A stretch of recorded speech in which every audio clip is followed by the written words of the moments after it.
na quarta-feira, assim do nada, me veio um título para essa paraxá. Me veio assim no coração, na mente. Se eu tivesse que dar um nome para esse, né? O nome da paraxá é Haazinu, ouçam, né? Ou é o Cântico de Moisés. Mas eu, Jorge, me veio à mente Adonai e Israel, uma história de amor.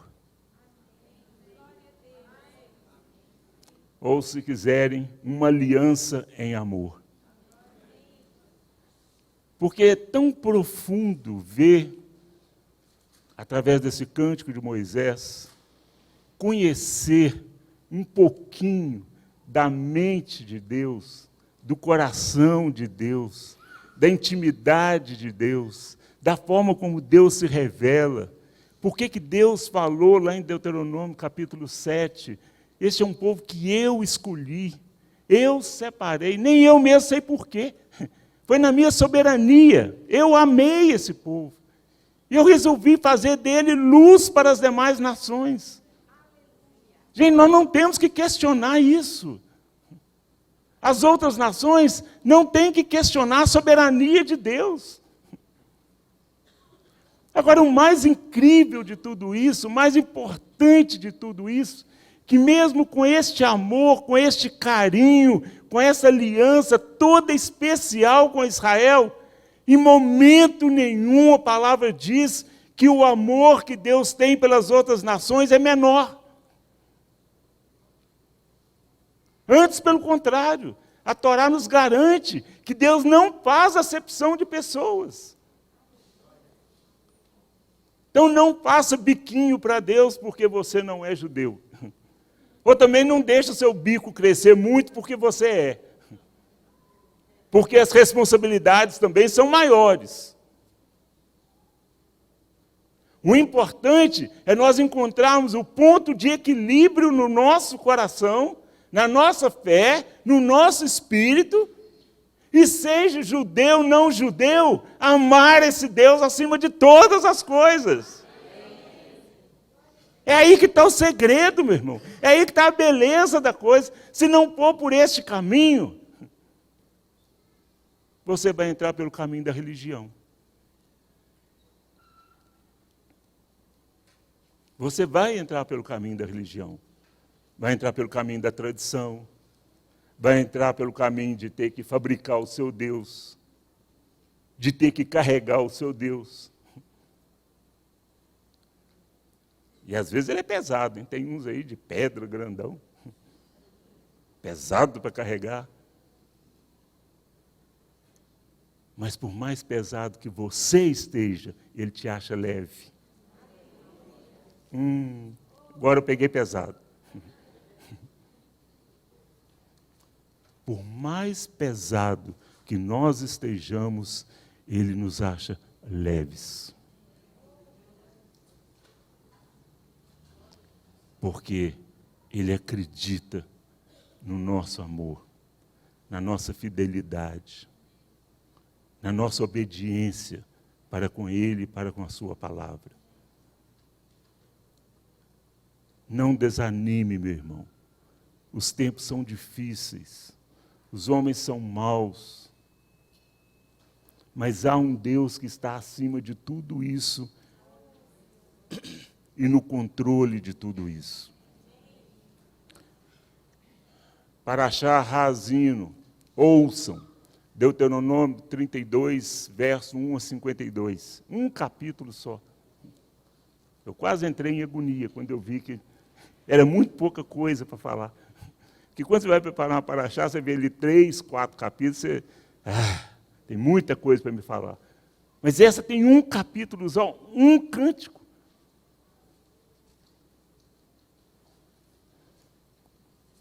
A Haftará está em 2 Samuel, capítulo 22, verso 1,51. E a Brit Hadashah, Romanos 10, verso 14, até o capítulo 11, verso 12. Esta é a paraxá de número 53. Qual o balanço que podemos fazer? São 187 capítulos.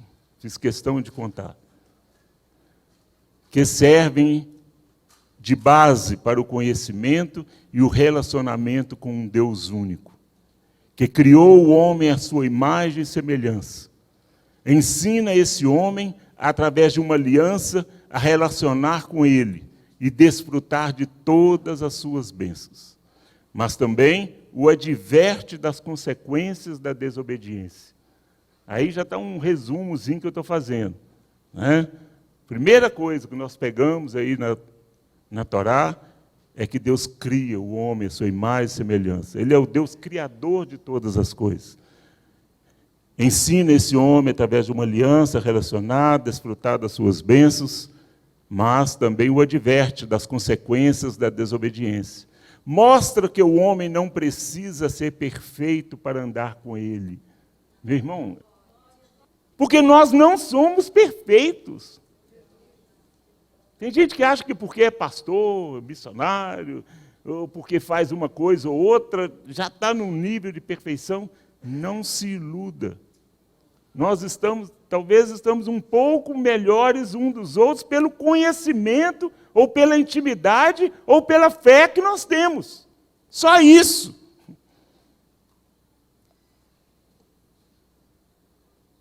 E Deus nos mostra na Torá, Ele não exige uma perfeição nossa. Mas um dia, se nós perseverarmos, nós seremos perfeitos. Porque aquele que é perfeito está para se manifestar a qualquer instante. E nele nós seremos perfeitos. Não nas nossas obras, não na nossa sabedoria, no nosso conhecimento. Nele, crendo nele, fazendo dele Senhor e Salvador da nossa vida, é que nós alcançaremos essa perfeição. Mas precisa ser temente e ter o desejo de uma vida de santidade. Disso Deus não abre mão. Você pode não ser perfeito, mas você tem que ser separado. Você tem que ser santo.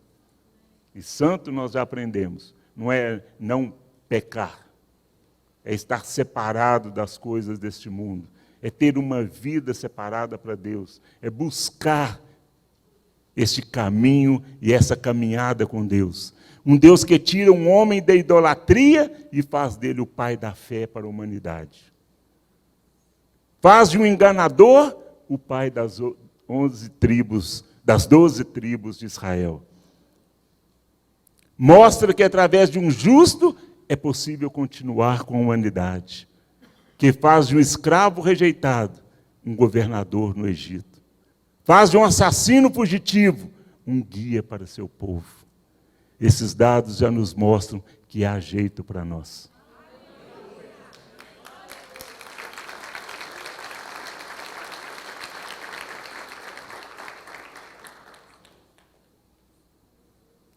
Meu irmão, isso é tão profundo. Isso é tão profundo. Que eu fiquei pensando, essa turma que está aí lá na Papuda, Bangu 3, mesmo para eles, se eles quiserem, tem jeito.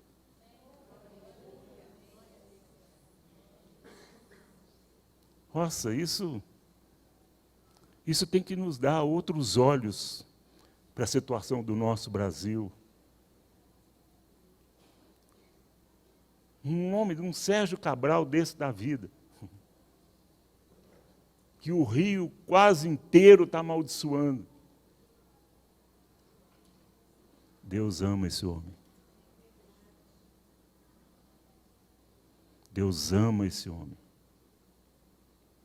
E se ele se arrepender, se ele declarar verdadeiramente, não como alguns aí, fazendo até programa, sendo preso no meio do programa. Fazendo esse comentário, eu já quase retiro meu comentário também, porque eu não posso julgar. Não sou juiz dele. Mas eu falo pela circunstância que nós estamos vendo. Amém? Esses são os fatos que estão diante de nós. Se são verdadeiros ou não, Deus sabe. Mas são fatos reais. com provas reais que nós estamos vendo. Mas está na mão de um Deus real, um Deus vivo. Eu só posso te dizer isso, que se eles encontrarem lugar para arrependimento, se eles fizerem uma verdadeira techuvá, eles serão recebidos na condição de filhos, estaremos ainda juntos numa eternidade. Olha só, gente, que amor de Deus, que abertura dessa palavra de Deus. Talvez não vão ter tempo de refazer tudo o que fizeram de errado. Com certeza, não. Mas um lugar na eternidade eles têm como alcançar. Imagina um homem desse, nessa situação, chega para uma câmera de televisão aí, mesmo lá, fala, olha, vocês podem até não acreditar ou não me darem o perdão, mas eu quero pedir perdão a esse estado do Rio, ao meu Brasil, por tudo que eu fiz de errado. Porque eu conheci um Deus que transformou a minha vida através do seu Filho Yeshua. É possível? Quem crê? Amém. Então não vamos ficar amaldiçoando. Vamos pedir a Deus que faça aquilo que precisa ser feito. Porque essa palavra nos mostra isso. Quantos homens? Abraão vivia no meio da idolatria na terra dele.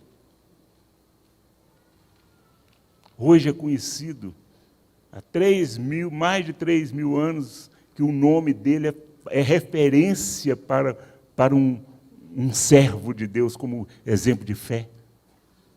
Jacó.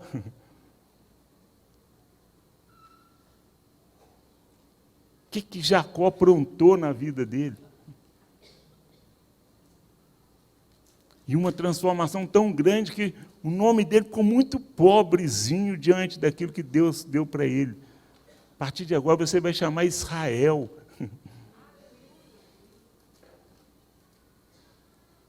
Não desista, meu irmão. Tire esses pensamentos mesquinhos, pequenos, esses pensamentos que muitas vezes é o inimigo que está tentando infiltrar na nossa mente. Olhe para as promessas. Elas sim nos dão vida, nos enchem de esperança, de alegria, de confiança, para que possamos prosseguir na nossa caminhada. Ao chegar no final do seu chamado, Moisés escreve um cântico que resume a história de Israel em uma forma poética, que podemos dividir em 6 pontos. Nessa Bíblia do David Ster, se você pegar aí, você vê essa divisão. 6 tópicos nesse capítulo. Primeiro, do verso 1 ao 6, se você fizer uma leitura minuciosa, você vai encontrar uma descrição ali de quem é Adonai. Moisés começa descrevendo nesses versículos quem é Adonai. Depois do verso 7 ao 12, você encontra a formação da nação de Israel. Do verso 13 ao 18, você encontra sobre a prosperidade e também a apostasia da nação. Olha com que mente, com que sabedoria, Moisés, em 32 versículos, consegue fazer um resumo, uma definição sobre o ponto de vista que ele tinha da situação e sobre aquilo do conhecimento que ele tinha de Deus e do que ele sabia que Deus iria fazer. E através deste contato de estar à frente dessa nação, de estar levando esse povo a essa caminhada e vendo a reação de cada um, de cada família, ele também aprendeu a conhecer esse povo. E ele sabia que aquele povo ainda ia aprontar muito depois da partida dele. Por isso ele fala tanto da prosperidade quanto da apostasia. E aí, ao reconhecer, né, a apostasia, ele também já deixou claro, do verso 19 a 28, as consequências da desobediência. O povo não foi enganado, não ficou enganado em momento algum, assim como nós não estamos enganados. Gálatas diz, meu irmão, que aquilo que o homem semear, ele certamente ceifará, colherá. Se você quer ignorar isso, as consequências da desobediência, da rebeldia, de virar as costas para Deus, de viver no marasmo, de viver naquela situação de apocalipse, não é nem frio nem quente, é um problema nosso, é um problema de cada um. E não adianta também falar, o meu pastor não me avisou, a minha igreja não pregava sobre isso. Romanos 10, eis que ela está junto de ti, isto é, no teu coração. Independente, eu posso chegar aqui e falar assim, eu não quero pregar essa Bíblia. Você pode comprar uma e ler.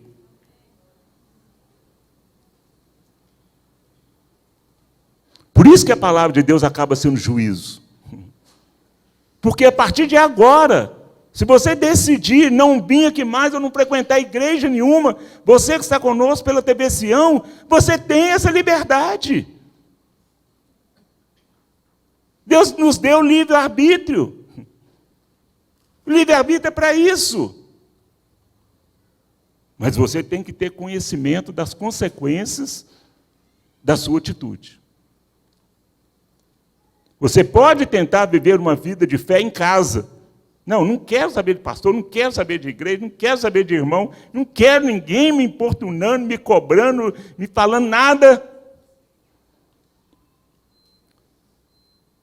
Mas que você vai ter que saber que você vai comer o seu pão sozinho. Você não vai ter com quem partir esse pão. E aí você já não cumpre uma ordenança. Porque ele disse, esse é o meu pão, repartir entre vós. Aí você vai fazer igual um filme que eu estava vendo outro dia, o menino do pijama listrado. Sozinho, não tinha outra criança, jogando dama. Ele colocava a pedra aqui, aí dava a volta na cama, aí voltava de novo, ele jogando com ele mesmo. É assim que você quer viver? Você orando para você mesmo só, sem receber a oração? Meu irmão, um amém desse que é dito aqui, você é abençoado através desse amém. Porque foi concordada uma palavra para este lugar, no mínimo, no mínimo. Quando nós iniciamos o culto, o Senhor abençoa cada vida que está aqui presente. Você já é abençoado. Você pode até dormir o resto do culto. Já recebi minha bênção, agora vou relaxar. Você foi abençoado. Agora, você poderia ser mais se ficasse acordado e ouvisse o resto.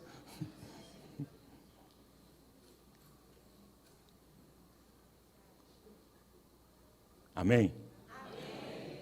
Deus é muito bom. Deus é muito bom. Ele nos conhece. E, no verso 29 a 39, advertências quanto ao juízo. E ele encerra, o verso 40 a 43, encerra profetizando a redenção do seu povo. A história tem fim. Não é uma história que está aí, ninguém sabe como é que vai ser o fim. Não, já tem um fim escrito. Não perca o final. Não perca o final da história. Porque se você perseverar, você vai fazer parte dela, de uma maneira gloriosa. Mas sou obrigado a dar uma de Moisés. Se você não perseverar, infelizmente, sua eternidade não vai ser tranquila. Eu não falei de um tempo ou de morte, falei de uma eternidade. Vida aqui, meu irmão, é circunstancial. É pouquíssimo tempo em relação à eternidade. É só o tempo para você mostrar quem você é. Se você é obediente ou não.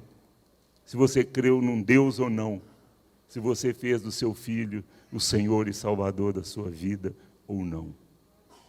Essa é a sua existência. O resto é detalhes. Rico ou pobre, gordo ou magro, com cabelo sem cabelo, liso ou crespo. Detalhes. Eu olho para o Ian, abençoo ele com esse tupete caindo ali, puxando assim, para não perturbar o olho. Também não tem esse problema. Não cai no meu olho. Verso 1, vamos começar agora. Verso 1, ouçam, ó céus, quando falo. Escute, terra, as palavras da minha boca. Moisés conhecia o povo, a sua rebeldia e dureza de coração. Sabia que após sua morte, eles se desviariam do caminho. Ele então invoca os céus, porque os céus não passarão até que tudo se cumpra, e a terra para servirem de testemunha contra Israel. Meu irmão, até essa semana eu não tinha entendido a profundidade desse versículo. Esse versículo é muito mais do que uma leitura superficial de um texto. Nós não entendemos, a nossa mente ela é curta para isso. Moisés, no momento, no ápice da sua vida, ele olha para a direita, olha para a esquerda, olha para trás, olha para frente. Ele tinha que liberar uma palavra que estava nas entranhas dele. Uma palavra que ia conduzir não só um povo que estava diante dele, mas todas as gerações, não falei algumas. Todas as gerações, inclusive a nossa. Senão, nós não estaríamos lendo isso hoje. Essa palavra é para nós também, agora. Ouçam os céus quando falo. Escute, terra. Ele não tinha quem recorrer. Ele recorreu à criação de Deus para invocar como testemunho.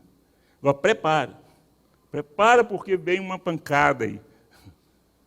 Deuteronômio 11:17 diz: se o fizerem, a ira de Adonai se acenderá contra vocês. Ele fechará o céu para que não chova. O solo não produzirá nada, e vocês desaparecerão rápido da boa terra que Adonai dá a vocês. Moisés estava só relembrando o povo de tudo de que Devarim é repetição. Ali ele estava no final da sua vida. Então ele reuniu o povo para fazer uma reflexão, para dar uma repassada na matéria. E por que ele invocou os céus e a terra como testemunha? Porque Deus já havia dito na Torá que se eles desobedecessem, não haveria chuva. Com isso não haveria mantimento. Haveria exílio, seriam dispersos na terra. Seriam expulsos, perderiam a terra.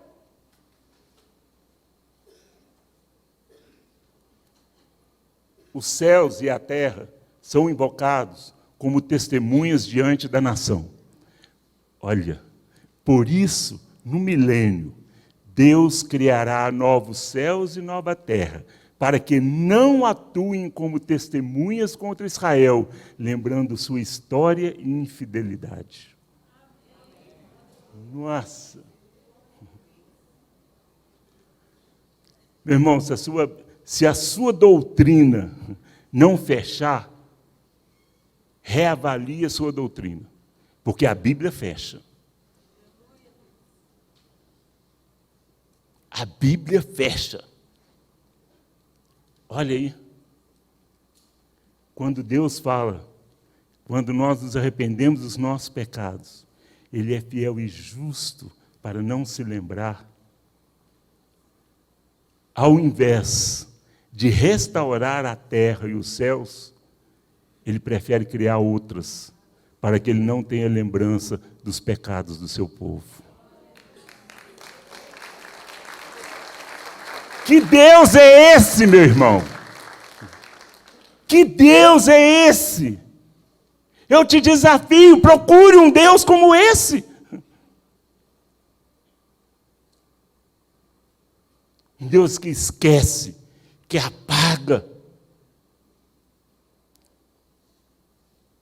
O problema é nosso, nós nos lembramos dos nossos pecados. Muitas vezes nós não conseguimos nos libertar das lembranças do pecado. Às vezes libertamos do pecado, mas continuamos com o peso do pecado, por causa da lembrança. E muitas vezes nos voltamos para Deus, Senhor, perdoa. E Deus está lá, perdoa o quê? O que você fez? Não tem nada aqui anotado, não tem registro nenhum. Eu não estou lembrando de nada. É você que está tentando fazer Deus lembrar dos seus pecados. Na eternidade, Deus poderá olhar para os céus, para a terra, tranquilo. Não vai correr o risco da terra abrir a sua boca novamente para essa nação é pecadora. Assim como nós somos novas criaturas, haverá novos céus e nova terra. Verso 2, que meu ensino caia como a chuva, como orvalho, como chuvisco sobre a relva, a minha doutrina. Olha, o orvalho vem para umedecer a terra que nutre as plantas. A Torá, como doutrina, foi dada para alimentar o homem, fortalecendo-o na sua caminhada. Mas ela também vem como chuva forte para lavar os pecados do homem. Então tem textos que você lê e sua alma derrete. Tem textos que você lê e dá uma rupiada. Que você sente que a foice está próxima. Tem muita gente nova aqui, né, e na TV Sião, que não ouviram ainda o meu testemunho. Né, depois de muito tempo, já casado, a gente já tinha o Felipe, e eu vivendo aquela vidinha de crente, indo na igreja, tudo normal. Mas, aquele crente tranquilo, não cheira nem fede, vamos dizer assim. E um dia eu fui numa igreja, nessa época eu frequentava a Quadrangular, eu lembro direitinho, uma terça-feira. Me deu vontade de ir numa igreja, lá perto de casa. Aí eu fui, e terminou o culto, o pastor falou assim, se alguém quiser receber uma oração, pode permanecer no seu lugar, e eu vou orar pela sua vida. Eu falei, ninguém me conhece, vou ficar aqui mesmo. Olha o pensamento. Ninguém conhece. Aí terminou o culto, passou uns 3 minutos, o pastor veio. Uma igreja pequenininha. O pastor veio. Você quer uma oração? Eu falei, quero. Aí o pastor foi. Então vamos buscar de Deus uma palavra, né, irmão? Falei, amém. Falei, Senhor, esse irmão está aqui precisando de uma palavra do Senhor. Fala com ele nessa noite. O pastor fez isso. Leu. Irmão, vai para casa e lê o seu texto em casa.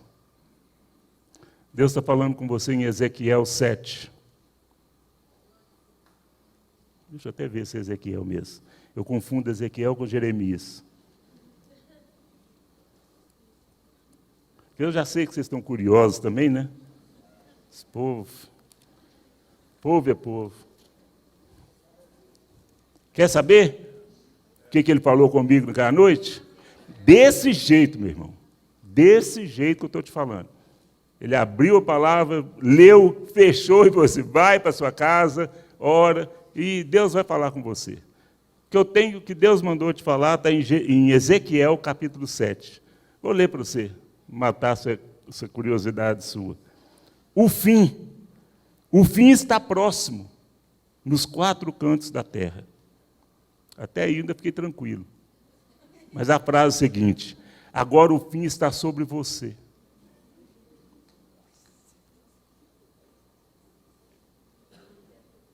Isso não foi orvalho. Isso foi enchente. A enchente chegou, e eu vou falar do meu jeito, tá bom? Vocês têm que me conhecer. Eu, como cara de pau, eu cheguei em casa, tomei banho, pus pijama, tomei café, deitei na cama, abri a Bíblia, assim, pus no travesseiro, deitado. Abri e fui ler. O que vocês acham que aconteceu? A enchente veio, eu estava de joelho. Quase caí da cama. Imagina, você relaxado, opa, vamos ver o que Deus tem. O fim vem e está vindo sobre você. E na hora, os mais antigos aqui vão lembrar, com certeza. Lembra um desenho animado que tinha na televisão, que é um leão e uma onça? Ó céu, ó... Vocês estão velhos, hein? Como é que eu falava? Ó céus, ó vida. Ela vivia murmurando, né? Aquela onça não ajudava em nada. Hiena, piorou. Aí, e sempre tinha um bastão, um pedaço de pau, um cabo vassoura com a trouxinha na ponta. Eu me vi daquele jeito. Eu me vi assim, ó, com a minha trouxinha na ponta, e indo, mas foi questão de segundos. Eu me vi debaixo de um viaduto, sem família, sem nada.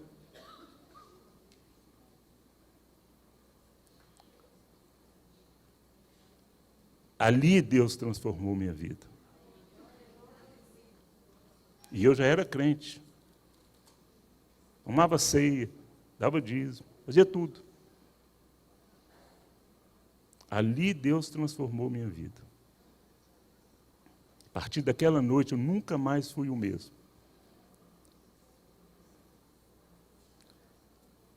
Eu poderia ter entrado em desespero, chorado o resto da noite. Sabe o que eu fiz? Falei, Senhor, tudo bem, eu recebo essa palavra.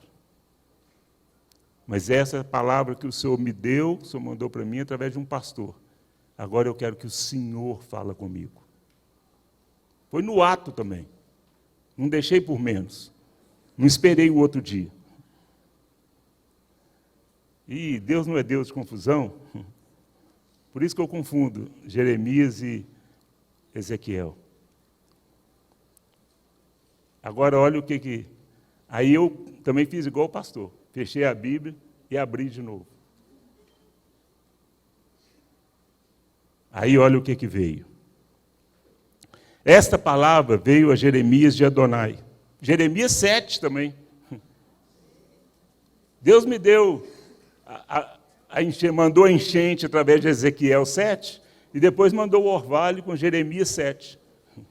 Olha aqui. Ponha-se junto ao portão da casa de Adonai e anuncie esta palavra. Ouçam a palavra de Adonai, todos vocês de Judá, que passam por esses portões para adorar Adonai. Eis o que Adonai de Sebaô, o Deus de Israel, diz: melhorem seus caminhos e suas atitudes, e assim os deixarei ficar neste lugar.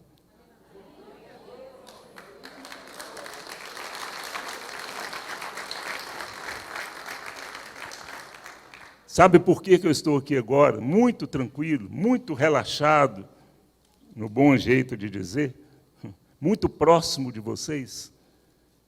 Porque naquele momento eu entendi que Deus estava me dando um ministério, esse ministério de restauração. Olha que interessante. Ele não mandou eu ir pregar lá no mundo. Esse é o meu testemunho pessoal. Falar no mundo. Falar para as pessoas que estão à minha volta. Mas ele me mandou colocar junto à porta da casa dele e dizer para aquelas pessoas que estivessem lá dentro, melhorai o vosso caminho. E eu estou te dizendo para você, hoje, que está aqui e está pela TV Sião, melhorem o seu caminho.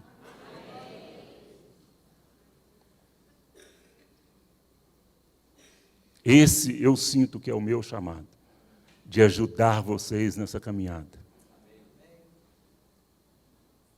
De ajudar vocês naquilo que for possível.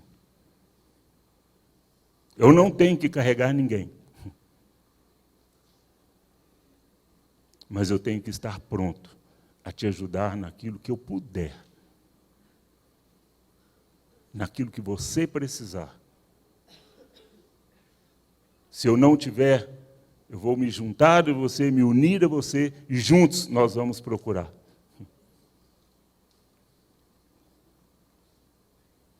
Melhorem seus caminhos e suas atitudes, e assim eu os deixarei ficar neste lugar.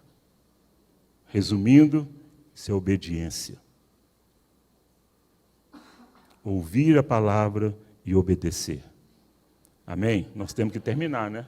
Vamos lá? Nós estamos no segundo versículo, falta 10 para o meio-dia. Mas não fiquem tranquilos que vai dar tempo. Verso 4. Aí mexeu comigo. Mexeu até com o meu sobrenome. Tinha que entrar a Rocha. Para quem não sabe, meu nome é Jorge Eustáquio Rocha. Vamos ver o Rocha? Agora, olha que interessante, verso 4. Ele é a rocha. Suas obras são perfeitas, porque todos os seus caminhos são justos. Em hebraico, tissur, que é igual, que quer dizer rocha grande, que quer dizer tchan, tchan, tchan, tchan. Você quer saber? Rocha grande quer dizer formar, moldar, dar forma. A raiz é tsir, que quer dizer imagem, segurança. Ele dá segurança, força, molda e retrata a sua imagem. Adonai nos ensina na Torá que Ele é a nossa rocha, nos molda, nos dá a sua imagem e semelhança e se torna um lugar seguro e de proteção. Verso 5. Ele não é corrupto, o defeito está em seus filhos, uma geração desleal e pervertida. Olha, as palavras do cântico de Moisés foram duras. A Torá já avisa, já nos mostra que Deus não é corrupto. A corrupção não vem dele. Não foi ele que deu brecha nenhuma ou instruiu ninguém a ser corrupto. É essa geração mesmo, desleal e pervertida. A Torá afirma que Deus não é corrupto. Gênesis 2,16. Meu irmão, segundo capítulo da Torá, já diz: a terra estava corrompida e cheia de violência. O homem já estava numa situação terrível diante dos olhos de Deus. Verso 6. É assim que recompensas ao Senhor, povo louco e insensato? Não é Ele teu Pai que te adquiriu, que te fez e te estabeleceu? Através da techuvá, do arrependimento, sempre encontraremos a porta aberta para o retorno, porque Yeshua diz: eu sou a porta. Há uma porta nesta manhã escancarada, meu irmão. Ou você que nunca abriu seus lábios e declarou Yeshua como Senhor e Salvador da sua vida. Você que está nos assistindo aí pela TV Sião. Talvez você chegou até aqui, até esse momento, para entender isso e declarar que você precisa de passar por essa porta nesta manhã, nesse Shabat. E do lado de lá dessa porta está a verdadeira paz, alegria, esperança e uma eternidade com Deus te aguardando. Verso 7. Lembre-se de como foram os dias antigos. Pensem sobre os anos de todas as gerações. Perguntem a seu pai, e ele dirá a vocês. E aos teus anciãos, teus avós, e eles te dirão. O livro de Devarim adverte repetidamente: lembra-te e não te esqueças. Lembrar só não é suficiente, é preciso refletir. Por isso que não adianta você decorar o Salmo 23. Não adianta você decorar o Salmo 90. Você precisa de conhecer a letra, mas precisa de entender o conteúdo. Que isso é que vai fazer diferença. Senão seria muito simples, era só gravar a Bíblia toda, decorar a Bíblia toda. Decorar a Bíblia não resolve o nosso problema, se nós não tivermos o entendimento. Por isso que tem que haver aquela haste, conhecimento com entendimento. Muita gente tem conhecimento e está se estrepando na sua soberba, no seu orgulho e na sua vaidade. Porque tem faltado o discernimento para trazer equilíbrio. Há uma frase que diz: a história se repete. Quem já ouviu isso? Ou já disse, né? A história se repete. Não, ela não se repete. Somos nós que não aprendemos e repetimos os erros e fracassos. Por isso devemos orar como Moisés no Salmo 90.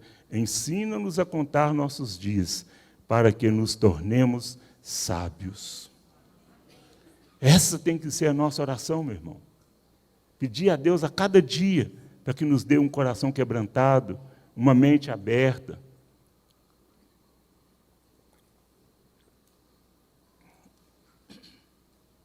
Para que sejamos submissos à sua palavra e à sua voz. Verso 10. Achou numa terra deserta e num ermo solitário, povoado de uivos, rodeou-o e cuidou dele, guardou-o como a menina dos olhos, como a águia desperta a sua ninhada, assim só o Senhor o guiou. Deus supriu seu povo no deserto, cobrindo com suas asas e livrando de todos os perigos, até que estivessem prontos para o seu primeiro voo. Deus cuida, meu irmão. Deus amamenta. Deus protege da chuva, do sol. Mas Deus te coloca no chão para você caminhar.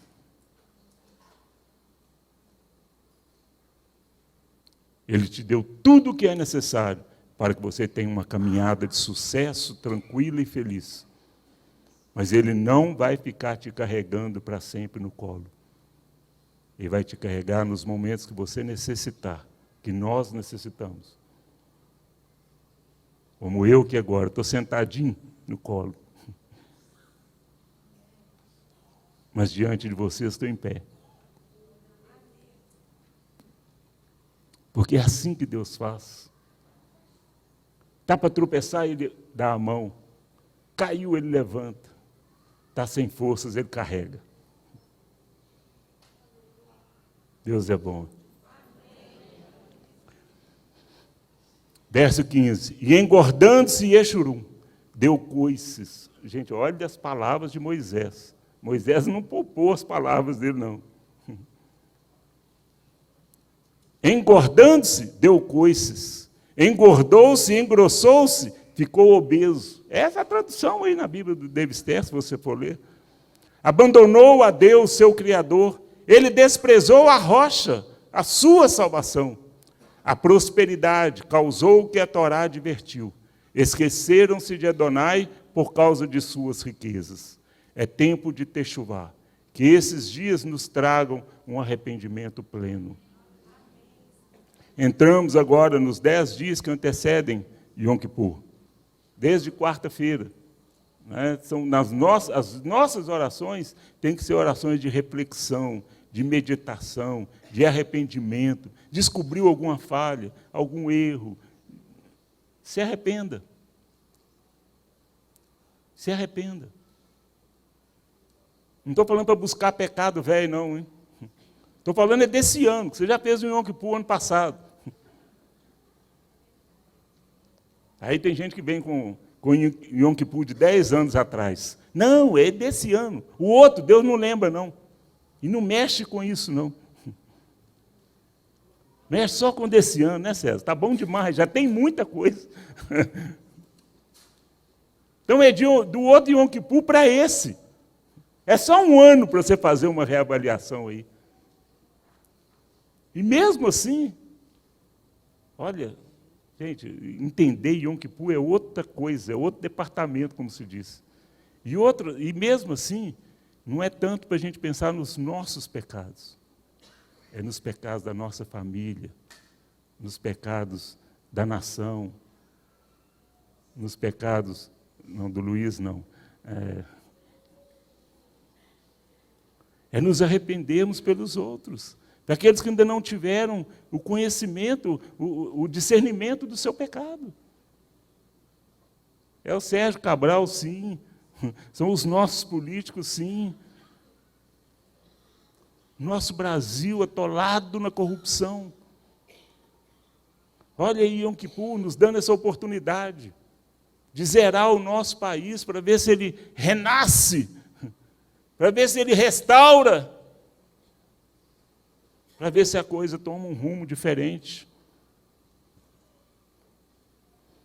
Verso 18. Vocês ignoraram a rocha que os gerou, esqueceram-se de Deus, de quem os fez nascer. Tudo escrito e profetizado por Moisés na Torá. A desobediência traria dispersão, exílio e inquisição.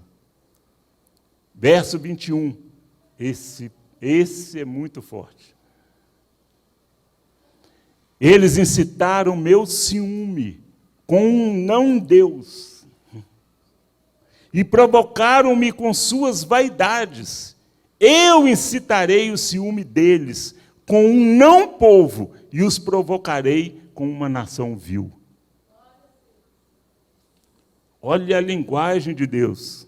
Ah, é assim que vocês querem? Vocês me tratam assim, isso é sinal de que vocês querem ser tratados assim também. Por isso que eu estive pensando, né, naquele título que eu falei para vocês, Adonai Israel, uma história de amor. Toda história de amor tem ciúme, tem desentendimentos. Toda história de amor não precisa ter traição. É diferente. Mas desentendimentos, são famílias diferentes, viemos de lugares diferentes, situações, criação diferente. Mas na aliança do casamento, nós ajustamos isso. Nós nos adequamos a isso.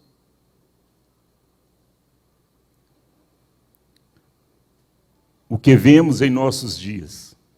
Há 2000 anos, Adonai envia seu filho Yeshua, declarando que é chegado o reino dos céus.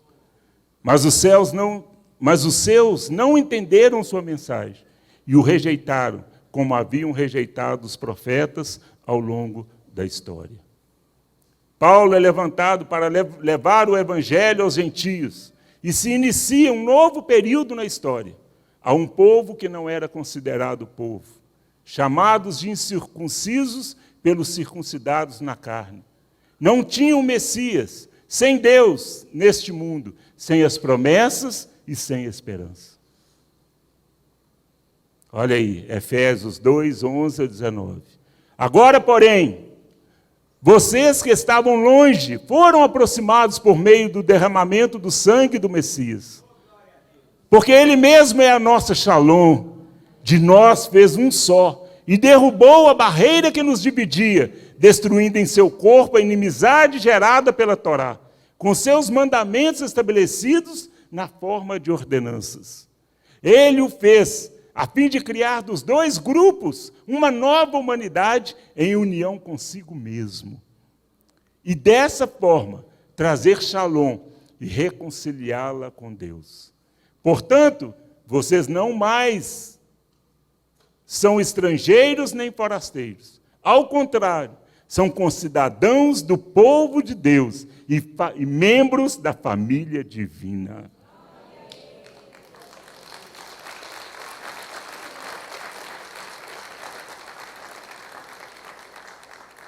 não tem ciúme, não tem biquinho, não tem nada. Tem o propósito de Deus, meu irmão. Como judeu, não judeu, gentio. Que diferença faz? Quantas promessas? Faz. Mas quanta salvação? Não! Todos são amados da mesma maneira. Porque são amados em Yeshua, através do sacrifício dele. Ele iguala a todos. Ele enxerta na raiz, na oliveira verdadeira. Que coisa profunda entender isso, meu irmão. Abra sua mente agora, você que por um acaso tinha, aquilo lá é judeu, aquilo lá está querendo é judaísmo, é voltar para a lei.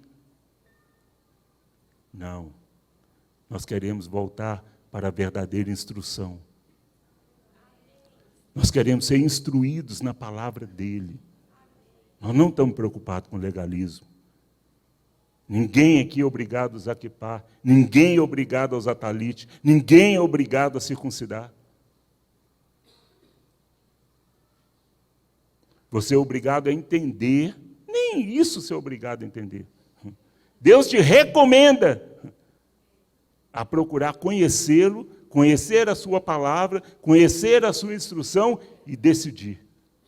Porque hoje ele coloca diante de nós a bênção e a maldição. Livre-arbítrio. Cada um escolhe. Nesse momento, um novo capítulo dessa história está sendo escrito. TJC2 é um exemplo disso. Está ali o nosso irmão, mês que vem, como um representante da Hatsion, está lá no concílio do TJC2. Meu irmão, você está fazendo parte de um projeto muito maior do que vir aqui, sentar 2h30 no sábado e voltar para casa. Você pode não estar entendendo quase nada. Mas o fato de você vir aqui está demonstrando que você acredita nessa restauração. Que você acredita nessa palavra. Talvez você não sabe como vai contribuir, como vai fazer. Mas estamos juntos. Como alguns, muitos têm dito para mim. Pastor, não importa o que sou. Estamos juntos. Meu irmão, você não sabe quanto que isso é importante. O irmão ali outro dia mandou para mim, falou, pastor, eu não vou na sua casa, eu não te ligo e tal, mas eu estou te escrevendo só para saber de uma coisa. Você precisa saber de uma coisa. Eu estou com o Senhor.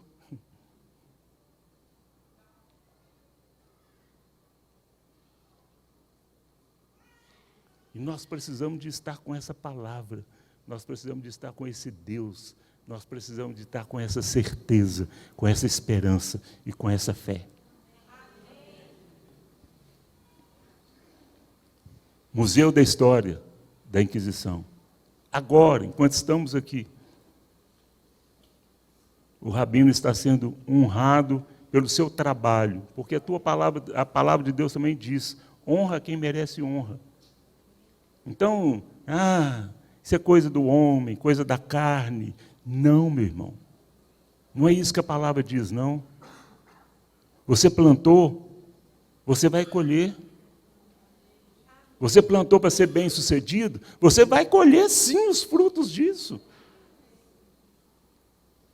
E ele plantou, não é na vaidade, não é na soberba, ele plantou no reino.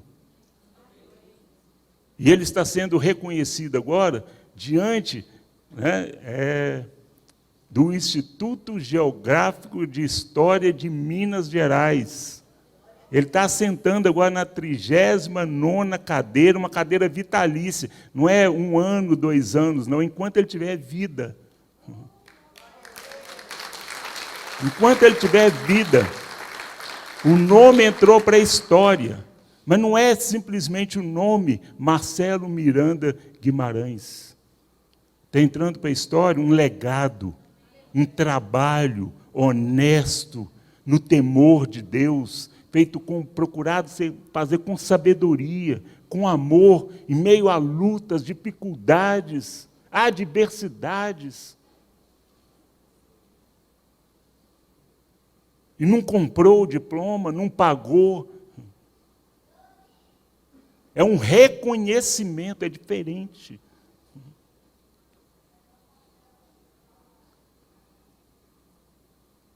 Eu não sei o tamanho daquela cadeira, meu irmão, mas nesse momento, todos nós estamos sentando naquela cadeira. A cadeira 39 é nossa.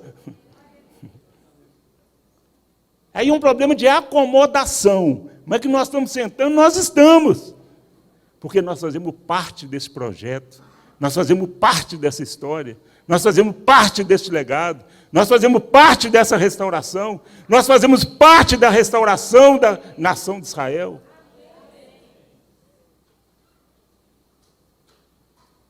Nós estamos contribuindo para que as promessas de Deus se cumpram.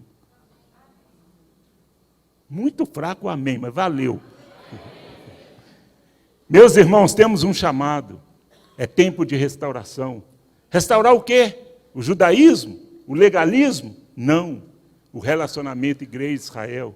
As festas bíblicas. Olha, quarta-feira aqui, Rosh Hashanah. Congregação lotada. Gente, pela primeira vez. Mas sabia que aqui haveria uma festa que Deus ordenou que fosse realizada. Essa é a diferença. Por quê? Porque nós estamos restaurando isso. Outras denominações ainda não entenderam dessa forma, ou não faz parte do chamado delas. Não estamos aqui para julgar. Mas no nosso chamado, isso é fundamental. Faz parte dele. Por isso nós encontramos aqui, eu gosto de pegar-se o povo no pulo.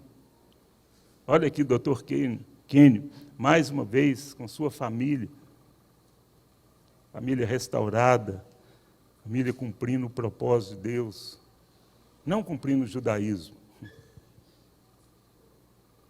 Não buscando uma religião. Religião ele encontra lá em Teoflotone, tem muitas. Mas buscando cumprir o chamado de Deus, o legado de Deus para a sua vida, para a sua esposa, para os seus filhos. Por isso que a Torá fala. Você não conhece, você não sabe? Procura seus pais, procura seus avós. Alguém vai te contar essa história. Que Deus um dia tirou um povo escravo do Egito, com mão forte, fez dele um povo, fez dele uma nação. Verso 36, sim, Adonai julgará seu povo, terá dó de seus servos, quando vir que a força deles se esgotou, que nenhum será poupado, escravo ou livre.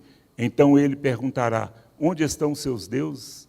A rocha em quem confiaram? Gente, no hebraico, essa rocha ali, você já viu que está em letra minúscula?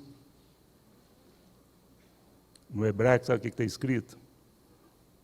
Onde está o seu pedregulho?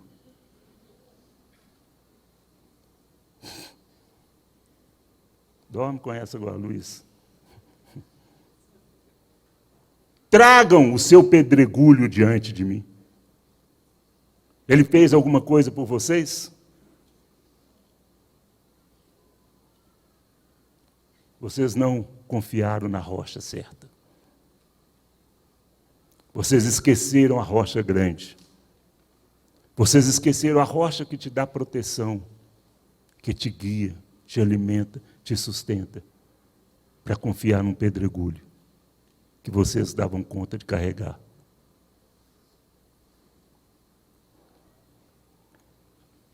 Porque esta palavra não é para vocês coisa vã, antes é a vossa vida. E por esta mesma palavra, prolongareis os dias na terra, a qual, passando o Jordão, ides para possuir. A Torá é instrução para este mundo e garantia do mundo vindouro. Aquele que dá ouvidos a Moisés, crerá em Yeshua. E quem crê em Yeshua, dará ouvidos a Moisés e obedecerá a Torá. Se vocês realmente crescem em Moisés, creriam em mim, porque ele escreveu a meu respeito. Mas se não creem no que ele escreveu, como poderão crer no que digo? Yeshua, em momento algum, anulou a Torá. Em momento algum, ele diminuiu a Torá. Em momento algum, ele virou as costas para a Torá. Antes, pelo contrário, ele reafirmou essa Torá. E tudo o que ele disse, ele extraiu dela. Eu mesmo, tantos anos na minha vida, eu lia, nem só de pão viverá o homem. Eu falei, gente, mas de onde saiu isso? Ninguém explicava. Só via lá em Mateus, no Novo Testamento, Yeshua falando lá, mas nem só de pão viverá o homem. Até que um dia alguém me falou, Deuteronômio, Torá. Ele tirou de lá, ele não tirou da cabeça dele, não.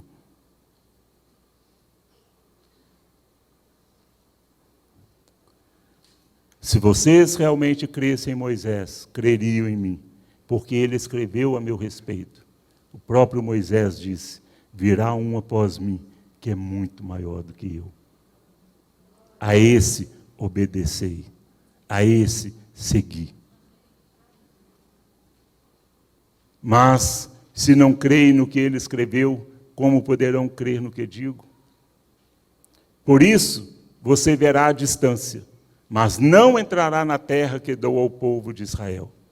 Moisés ainda tentou negociar com Adonai sua entrada, mas não lhe foi permitido. Por quê?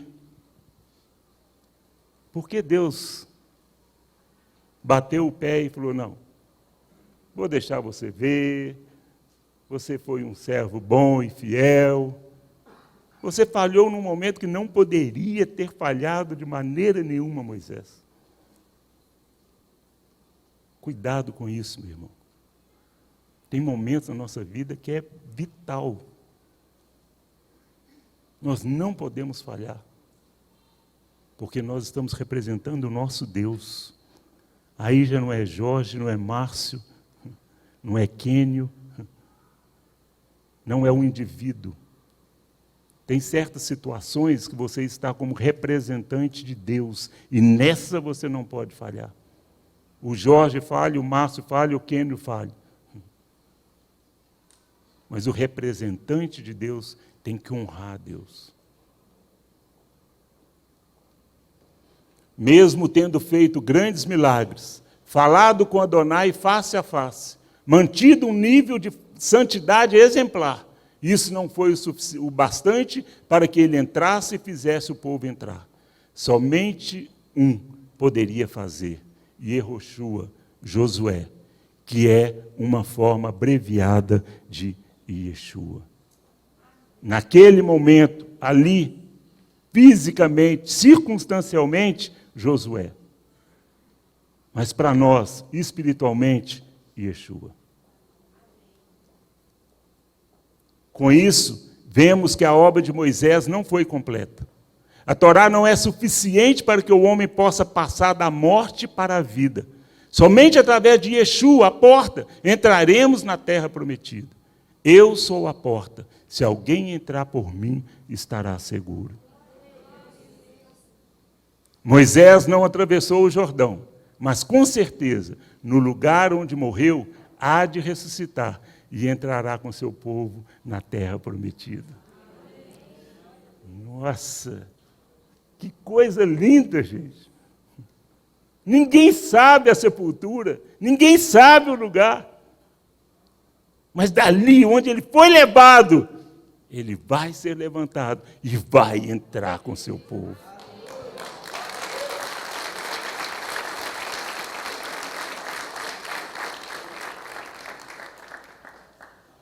Tem mais nada para dizer. Shabbat Shalom.